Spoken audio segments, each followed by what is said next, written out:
ہاں جی، حضرات علماء کرام، بس یہ تھوڑا سا رہ گیا ہے، پھر تھوڑا 5 منٹ ہم اس کو دیکھیں گے اور پھر آگے چلیں گے دلالت کو سمجھنے کے لیے۔ اب یہ دلالت کی ہم نے 3 قسمیں یہ پڑھ لی، دلالت لفظیہ وضعیہ۔ ان 6 اقسام میں سے ہم نے دلالت لفظیہ وضعیہ کی آگے 3 اقسام پڑھ لی، دلالت مطابقی، دلالت تضمنی اور دلالت الزامی۔ اب یہاں پہ نیچے کچھ پریکٹس ہے، ذرا آپ دیکھیں۔ یہ لفظ ہے نابینا اور آنکھ۔ نابینا لفظ جو ہے نابینا، یہ دال ہے اور آنکھ مدلول ہے۔ یہ بتائیں کہ دلالت لفظی ہے یا غیر لفظی؟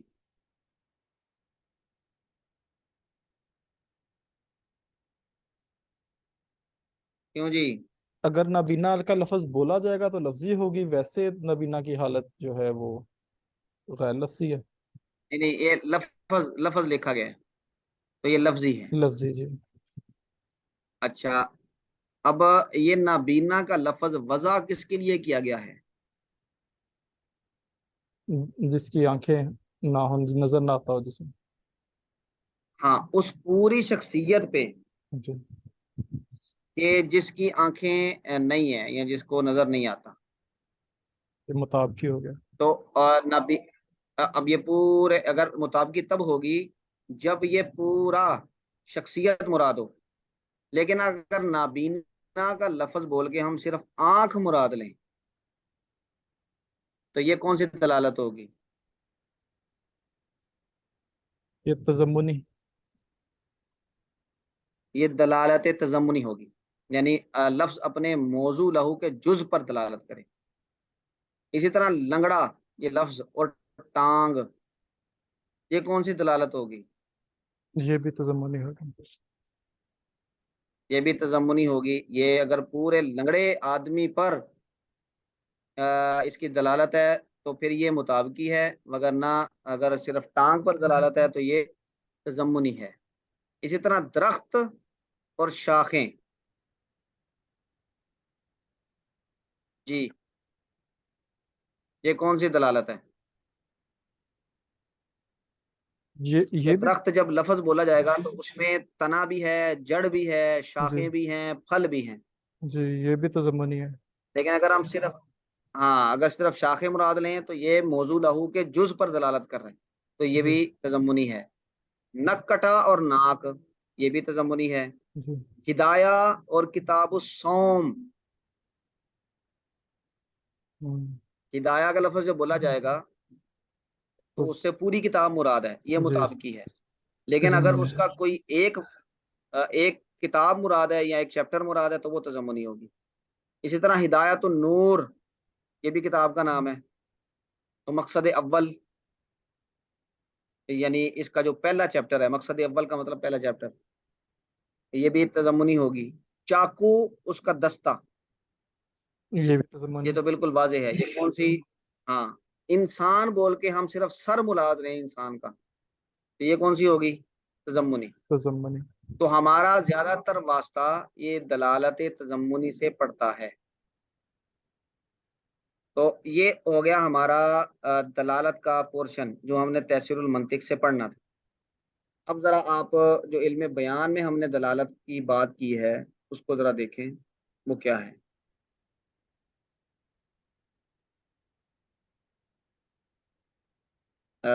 علم بیان کا موضوع کیا تھا؟ یہ میں صرف اس کو پڑھوں گا کیونکہ پچھلی کلاس میں ہم نے اس کو تھوڑا سا ڈسکس کر لیا تھا۔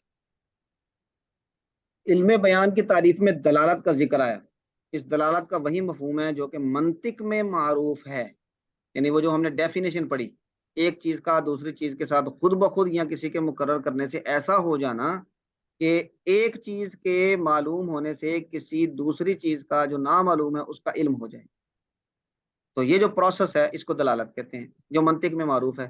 یعنی ایک چیز کے جان لینے کی وجہ سے دوسری چیز کو جاننا، یا ایک چیز کا کسی دوسری چیز کو بتانا۔ اور جیسا کہ معروف ہے کہ دلالت کی چند اقسام ہیں، اور یہ چند اقسام کون سی ہیں؟ وہ 6 قسمیں: دلالت لفظیہ، غیر لفظیہ، پھر آگے دلالت کی لفظیہ کی 3 قسمیں اور دلالت غیر لفظیہ کی 3 قسمیں، وضعیہ، طبعیہ اور عقلیہ، چند اقسام ہیں جن کا تذکرہ منطقی کتابوں میں عام ہے۔ اس لیے ہم اس سلسلے میں یہاں محض ایک امر کا ذکر پر اکتفا کرتے ہیں جو اس سلسلہ میں علم بیان کے خاص میں سے ہے اور اس کا منطقی دلالت سے کوئی تعلق نہیں۔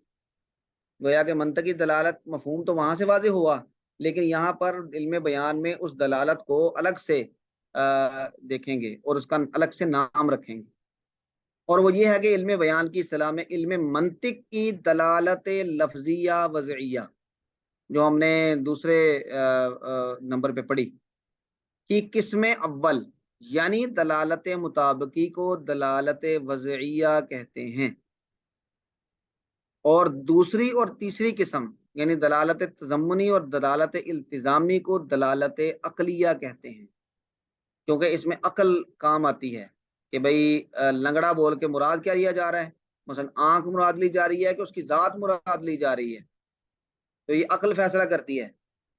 تو علم بیان میں ان دونوں دلالتوں کو دلالت عقلیہ کہتے ہیں۔ اچھا ہمارا کے ساتھ ہے، دیکھیں دلالت مطابقی کا مطلب ہے کہ لفظ کا اپنے پورے موضوع لہو کو بتانا، دلالت تضمنی یہ ہے کہ لفظ اپنے معنی کے کسی جز پر دلالت کرے، اور دلالت التزامی یہ ہے کہ لفظ اپنے معنی کے کسی لازم کو بتائے۔ یہ وہی ہے جو ہم نے وہاں پڑھا۔ علم بیان کا موضوع کیا ہے؟ علم بیان کا موضوع محض دلالت عقلیہ ہے، یعنی دلالت تضمنی اور دلالت التزامی ہے، اس لیے کہ ایک معنی کو مختلف پیرایہ میں ذکر کرنا جو کہ علم بیان کی حقیقت ہے، دلالت تضمنی اور التزامی میں ہی ممکن ہے۔ اگر دلالت مطابقی میں آپ لے کر جائیں گے تو اس کا مطلب ہے کہ آپ نے لفظ بول کے پورا معنی مراد لینا ہے، تو اس میں وہ کنایات اور مجازات اور اشارات کا کوئی عمل دخل نہیں ہوتا۔ کنایات، اشارات اور مجازات وغیرہ جو کہ بلاغہ میں ہم استعمال کرتے ہیں، ان کے ساتھ تعلق دلالت تضمنی اور التزامی کا ہوتا ہے۔ آگے دیکھیں، دلالت تضمنی میں اس لیے کہ ایک شے کے چند اجزاء ہو سکتے ہیں اور کبھی ان اجزاء کے بھی اجزاء ہوتے ہیں، یعنی ایک شے میں کبھی جز بھی ہوتا ہے اور جزء الجز بھی، اور جزء الجز کے مقابلے میں جز کی دلالت معنی پر زیادہ واضح ہوتی ہے۔ ظاہری بات ہے کہ جزء الجز یہ ذرا لمبا واسطہ پڑ جائے گا تو اس کی دلالت واضح ہوتی ہے۔ مثلا حیوان بھی جسم پر دلالت کرتا ہے اور انسان بھی، مگر حیوان کی دلالت یہ زیادہ واضح ہے اس لیے کہ حیوان جسم کا جز ہے اور انسان جزء الجز۔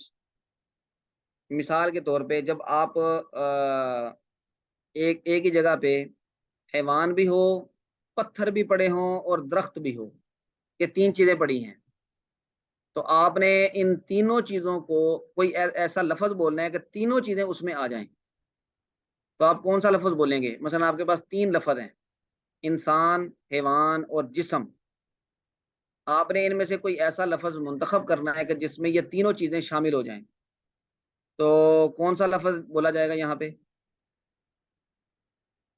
کیوں جی؟ اس کیا کیا پڑا ہوا استاد جی؟ انسان، حیوان اور پتھر؟ ہاں، انسان بھی کھڑا ہے، پتھر بھی پڑا ہے اور ایک درخت بھی ہے۔ آپ نے ان 3 الفاظ میں سے انسان، حیوان اور جسم، ان میں سے کوئی ایسا لفظ استعمال کرنا ہے جس میں یہ تینوں شامل ہو جائیں، تو کیا بولیں گے؟ جسم بول سکتے ہیں۔ جی جسم بولیں گے، کیونکہ حیوان یہ بھی جسم تو ہے نا اس کا، جی اسی جی طرح پتھر اس کا بھی ایک جسم ہے اور درخت کا بھی ایک جسم ہے۔ اچھا آپ نے اس میں سے صرف حیوان کو نکالنا ہے، باقی 2 حیوان کو رکھنا ہے، باقی 2 چیزوں کو نکال دینا ہے، تو کون سا لفظ بولیں گے؟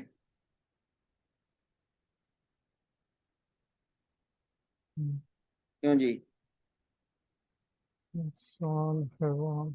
اس حیوان بولیں گے نا پھر، ہاں جی کیونکہ جب آپ نے حیوان کا لفظ بولا تو کیا نکل گیا اس میں سے؟ درخت 2 بھی چیزیں نکل گیا، نکل گئیں، پتھر جی پتھر بھی نکل گیا۔ جی اب آپ وہ جو حیوان کھڑا ہے، وہ جو حیوان ہے وہ انسان کی طرح کا ہے۔ اب آپ نے حیوانوں میں گھوڑا بھی آتا ہے، بیل بھی آتا ہے، بکری بھی آتی ہے، شیر بھی آتا ہے، آپ نے یہ آئیڈینٹیفائی کرنا ہے کہ ان حیوانوں میں سے کون سا حیوان کھڑا ہے۔ تو آپ شکل و صورت دیکھ کر کیا کہیں گے؟ حیوان ناطق۔ یہ انسان جی حیوان ناطق ہے۔ جی جی اب حیوان کے ساتھ آپ ناطق لگا دیں گے تو اس کا مطلب ہوگا یہ انسان ہے۔ اب اس کا مطلب یہ ہوا کہ الفاظ کی دلالت ایسے ہوتی ہے کہ وہ آپ اسپیسیفائی کر سکتے ہیں۔ منطق میں ایک آگے چیپٹر ہے، وہ ان چیزوں پر بڑا آدمی کو ماہر کر دیتا ہے، اگر ہمیں موقع ملا تو ہم وہ بھی پڑھیں۔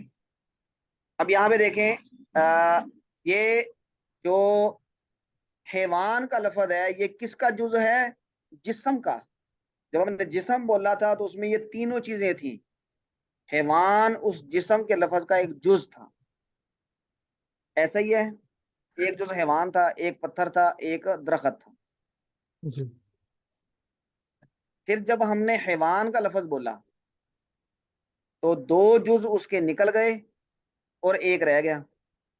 اب ہم اگر جسم بول کے حیوان مراد لیں گے تو یہ کون سی دلالت ہوگی؟ جو ابھی آپ نے پڑھی ہیں دلالت مطابقی، تضمنی اور التزامی،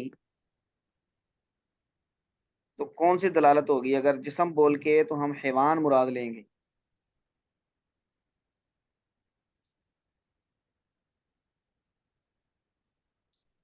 ہاں جی، تضمنی یا التزامی میں سے کوئی ہوگی استاد جی؟ کون سی؟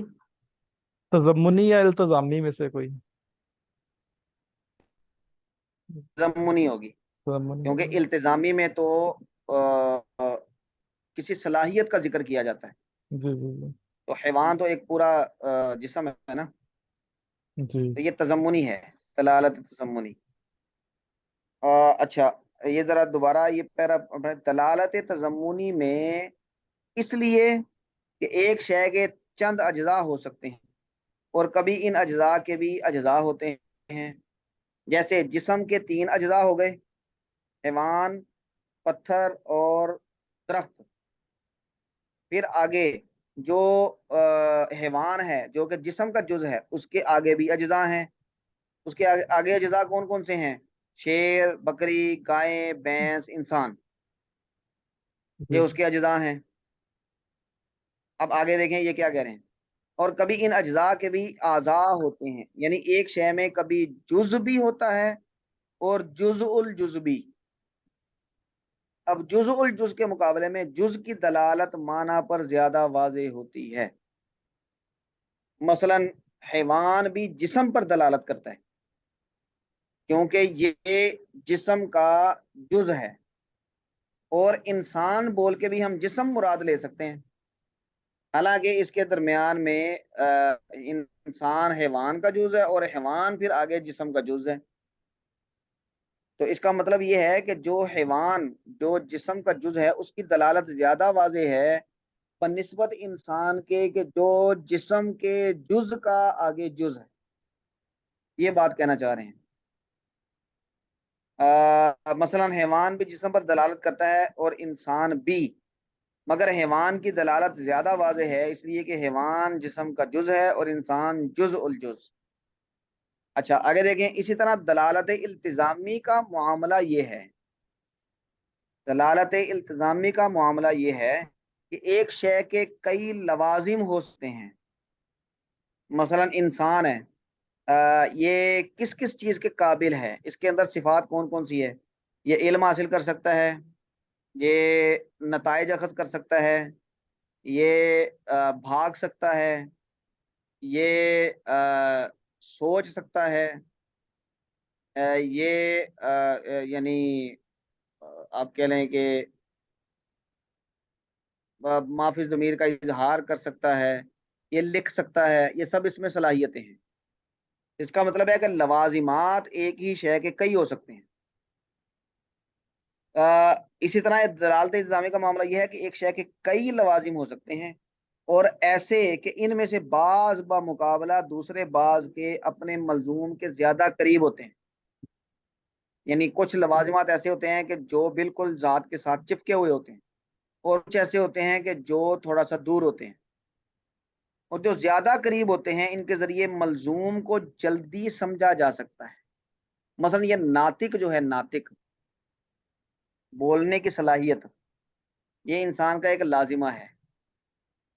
اور یہ کسی اور میں نہیں پایا جاتا. مثلا طوطا ہے، طوطا، اس کو آپ انسانوں جیسے بولنا سکھا دیں، کچھ الفاظ سکھا دیں، تو کیا وہ انسان بن جائے گا؟ نہیں. نہیں، انسان تو نہیں بنے گا وہ. انسان تو ناطق کا لفظ انسان پر ہی بولا جائے گا، کیونکہ یہ اسی کی صفت ہے، بولنا. اگر کھانا، اگر ہم کہیں کھانا، عاقل، تو یہ صرف انسان کی صفت نہیں ہے، بلکہ یہ بہت سارے جانداروں پر بولی جا سکتی ہے. تو یہ گویا کہ قریب کا لازمہ نہیں ہے، دور کا لازمہ ہے.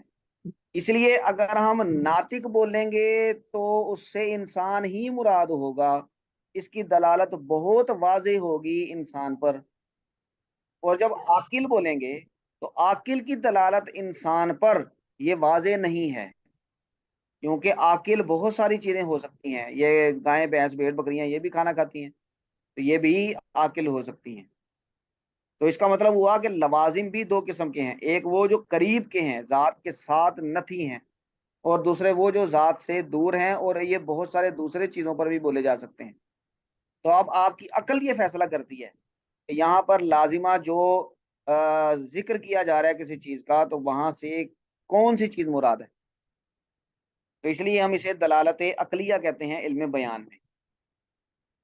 اچھا، یہ تنبیہ دیکھیں، تفصیل بالا سے ظاہر ہے کہ علم بیان کے مطابق معنی مقصود کی ادائیگی کے لیے ان الفاظ کا استعمال نہیں ہوتا جو کہ اس کی ادائیگی کے لیے وضع ہوتے ہیں، بلکہ ان الفاظ کا استعمال ہوتا ہے جو کہ معنی مقصود پر تضمن و التزام کے طور پر تعلق رکھنے والے امور پر دلالت کرتے ہیں.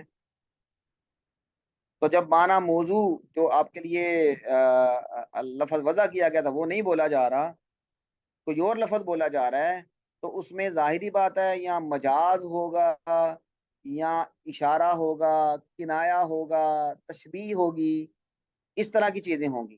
اور ان چیزوں سے کلام کو سمجھنا یہ عقل کرتی ہے، یہ ایک عقلی پروسیس ہے. اس لیے دلالت تضمنی اور التزامی کو دلالت عقلیہ کہا جاتا ہے علم بیان میں. اچھا جی، یہ والا ٹاپک دلالت والا پورا ہوا. تو آپ نے اس کو ایک دفعہ پڑھ لینا ہے. امید ہے کہ آپ کو یہ تھوڑا سا دلچسپ بھی لگا ہوگا. کیوں جی حضرات علماء کرام؟ جی استاد ہے جی. تو ذرا خشک صحیح، ہاں جی. لیکن اگر سمجھ میں آ جائے تو ہے مزیدار ہے. اچھا، آپ یہ بتائیں کہ آپ کا اس کے بعد کوئی اور لیکچر ہے؟ نہیں استاد جی، اس کے بعد نہیں. کن کا؟ نہیں ہے ہمارا لیکچر. اچھا، چلیں ٹھیک ہے. پھر میں جی. یہ تحصیل المنطق آپ کے ساتھ شیئر کرتا ہوں. آپ نے وہ 2-3 پیج ہیں وہ ذرا ایک دفعہ دیکھ لینے ہیں، اور پھر یہ جو ہم نے پڑھا ہے اس کو ایک دفعہ دہرا لینا ہے، یعنی اس کو بھی ایک دفعہ پڑھ لیں تاکہ یہ چیزیں ذہن میں ذرا کلیئرٹی کے ساتھ واضح ہو جائیں. جی جزاکم اللہ خیرا. انشاءاللہ شکریہ. اگلی کلاس میں ملاقات ہوگی. انشاءاللہ. السلام علیکم ورحمۃ اللہ وبرکاتہ.